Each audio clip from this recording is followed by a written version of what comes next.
Imagina dos personas mirando la misma puerta. Para una de ellas, esa puerta representa una oportunidad, un nuevo comienzo, la posibilidad de reconstruir lo que se rompió. Para la otra persona, esa misma puerta representa el final, el recuerdo de una decepción, una historia que no quiere volver a repetirse. Ambas están viendo la puerta, pero no están viendo lo mismo. Porque no siempre el problema está en lo que tenemos delante, sino en cómo lo interpretamos dentro de nosotros. Y esto sucede constantemente en la vida. Personas que llegan a nosotros con su historia, con sus decisiones, con sus errores, con sus heridas, y frente a ellas algo se mueve dentro del corazón humano. Una parte quiere dar una nueva oportunidad, pero otra parte recuerda lo que ocurrió antes. Una parte quiere creer en el cambio, pero la otra parte desconfía. Y ahí nace una tensión silenciosa. La tensión entre el recuerdo y la gracia, entre la herida y la posibilidad, entre lo que alguien fue y lo que podría llegar a ser. La Biblia no ignora esa tensión, pero sí nos muestra cómo Dios la transforma. Uno de los ejemplos más profundos lo encontramos en la historia de Filemón y Onésimo. Onésimo era un esclavo que había pertenecido a Filemón, pero en algún momento decidió huir. Y su huida no fue solo una distancia física, fue una ruptura de confianza, una herida en la historia compartida. En el contexto de aquella época, su regreso no era algo sencillo, no era simplemente volver a casa, era volver a enfrentarse a su pasado, a su error, a la persona a la que había fallado.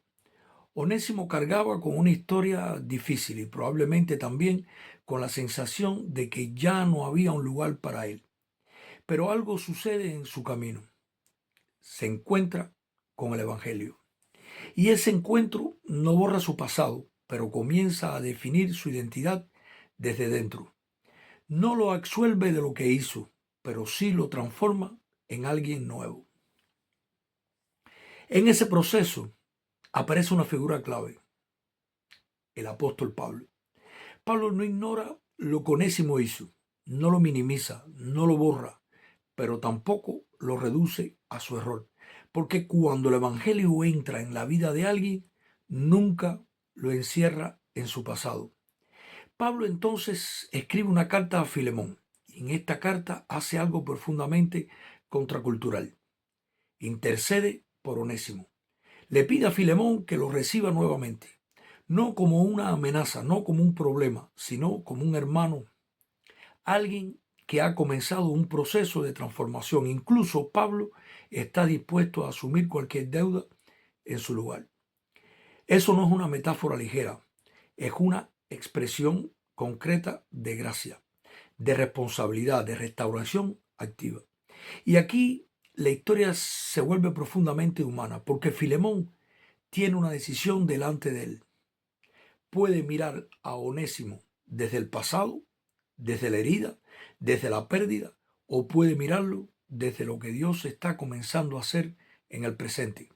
Y la decisión no es solo de Filemón, es una decisión que todos enfrentamos en algún momento de la vida. Porque todos hemos sido heridos por alguien, todos hemos sido decepcionados, todos hemos tenido personas que no actuaron como esperábamos. Y te digo algo, es fácil encerrar a alguien por su peor momento. Es fácil definir a una persona por el día en que falló, pero el Evangelio nos invita a algo mucho más profundo. Aceptar a alguien no significa ignorar lo que hizo. Tampoco significa fingir que el dolor no existió. Perdonar es una decisión espiritual. Es soltar el control del pasado y entregarlo a Dios. Pero restaurar una relación es otra realidad distinta. La restauración implica proceso, tiempo y transformación visible. No todo perdón implica inmediatamente la reconstrucción de la misma cercanía o el mismo nivel de confianza. Y eso no es falta de amor, es sabiduría. El Evangelio no nos llama a la ingenuidad, sino al discernimiento. No nos llama a negar la verdad, sino a caminar con ella con misericordia. Porque la gracia no elimina la realidad, la redime. Jesús mismo vivió este principio constantemente. No ignoraba el pecado, pero tampoco encerraba a las personas en su pasado. Él veía más allá del momento de caída.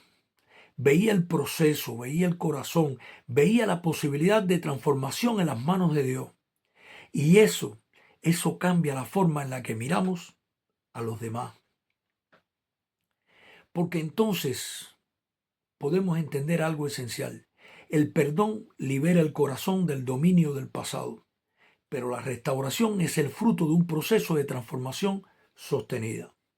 Aceptar a una persona no siempre significa devolverle automáticamente todos los espacios que tuvo antes. Significa reconocer su dignidad delante de Dios, incluso mientras el proceso de reconstrucción aún está en camino. La gracia abre la puerta a la posibilidad, pero la sabiduría acompaña el camino de reconstrucción. Y quizás aquí hay algo que necesitamos escuchar con honestidad. Hay personas que Dios todavía no ha terminado de escribir en nuestra historia, pero también hay procesos que aún no han dado fruto suficiente como para reconstruir ciertas confianzas, porque todos estamos en proceso, todos estamos siendo formados y nadie ha llegado aún a la versión final de lo que Dios quiere hacer.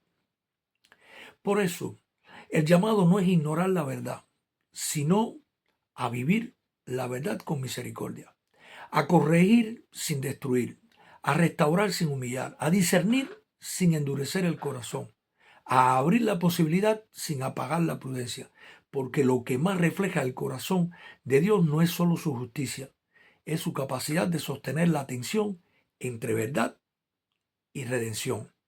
Y cuando una persona recibe ese tipo de amor, algo profundo comienza a cambiar, no solo en quien es recibido, sino también en quien aprende a mirar de esa manera, porque el perdón no solo libera al otro, también libera al que perdona.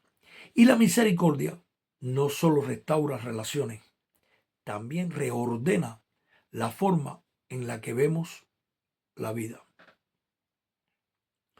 Hoy quizás Dios te está invitando a mirar a alguien de una forma diferente, no desde el recuerdo de lo que fue, sino desde la posibilidad de lo que puede ser en él, con sabiduría, con verdad, con un corazón abierto, pero no ingenuo. Y si alguna vez has sido tú quien falló, entonces también necesitas recordar esto. Dios no ha terminado contigo. Tu historia no está cerrada y todavía hay gracia suficiente para comenzar de nuevo. Porque cuando aprendemos a ver a las personas como Dios las ve, el juicio pierde fuerza, la gracia gana espacio y el amor empieza a sanar lo que el orgullo no pudo resolver. Si este mensaje habló a tu corazón, compártelo con alguien que necesite escucharlo hoy. Tal vez una palabra como esta pueda traer luz, esperanza y restauración a una vida. Dios te bendiga y que su paz abrace tu vida hoy y siempre. Gracias.